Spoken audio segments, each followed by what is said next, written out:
সংগ্রামের ভিত্তি ছাড়া এমনি এমনি আপতিকভাবে একটা গণ অভ্যুত্থান সৃষ্টি হয় না। এই মুহূর্তে বাংলাদেশের সবচেয়ে বড় স্বার্থ হচ্ছে বিচার, সংস্কার এবং নির্বাচন। রাজনৈতিক সংগ্রামের ধারায় ছাত্রদের অগ্রণী ভূমিকা ওই অগ্নিস্ফুলিঙ্গের কাজ করেছে, যেটা রাজনৈতিক সংগ্রামে তৈরি করা বারুদকে দাবানলে পরিণত করেছে। সেই 31 দফা রাষ্ট্র ব্যবস্থা মেরামত, রাষ্ট্র সংস্কার, রাষ্ট্রের গণতান্ত্রিক রূপান্তরের কর্মসূচি আমরা হাজির করেছি। এটা বাংলাদেশের আগের ইতিহাসের সাথে তুলনীয় নয়। 90-এর গণ অভ্যুত্থান হয়েছে, আমরাও তখন সেই গণ অভ্যুত্থানের নবীন অংশীদার ছিলাম, কিন্তু আমরা দেখেছি 90-এর গণ অভ্যুত্থানের মধ্যে এই রকম জনগণের সামনে একটা নতুন ব্যবস্থা নির্মাণের স্বপ্ন এত স্পষ্টভাবে হাজির করা হয়। আমাদের সকলেরই মনে রাখা দরকার যে এই যে আমরা 31 দফা কর্মসূচি হাজির করেছিলাম, রাষ্ট্র ব্যবস্থা বদলের স্বপ্নটা তৈরি করেছিলাম, আমাদের ছাত্র সমাজ তারা কিন্তু এটা গ্রহণ করেছে বলেই 3 তারিখে নতুন রাজনৈতিক বন্দোবস্তের আওয়াজটা উঠেছিল।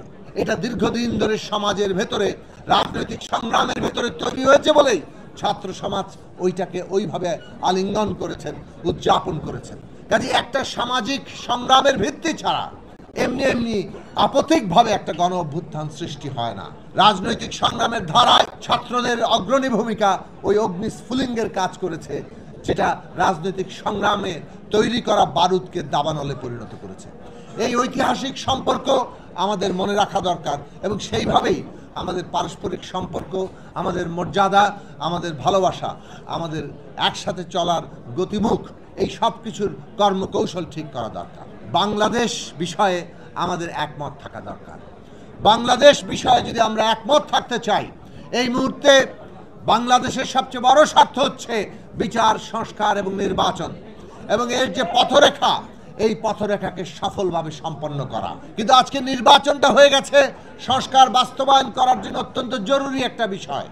বান্ডেল থাকলে প্রতি সেনমানিতে টাকা বাঁচবে। বিকাশ সেনমানি বান্ডেল কিনে জিতুন প্রতি লেনদেনে। নির্বাচন ছাড়া সংস্কার বাস্তবায়িত হবে না। বিপ্লব করলেও শেষ পর্যন্ত পার্লামেন্ট লাগে, একটা সংসদ, একটা সংবিধান কিংবা যে কোনো কিছুকে বৈধতা দিতে। কাজেই আগামী সংসদ নির্বাচন ছাড়া আমরা এই পুরো সংস্কার প্রক্রিয়াকে সম্পন্ন করতে পারবো না, এবং আমরা এই গণভোটের মাধ্যমে আগামী সংসদকে কনস্টিটিউয়েন্ট পাওয়ার দিয়ে, অর্থাৎ এই যে সনদ তৈরি হয়েছে, এই সনদের উপর ভিত্তি করে মৌলিক সংস্কারের ক্ষমতা অর্পণের ব্যাপারে আমরা একমত হয়েছি। এই কাজ যদি আমরা সম্পন্ন করতে পারি, বাংলাদেশে একটা নতুন যাত্রা সত্যি সত্যি আমরা তৈরি করতে পারব।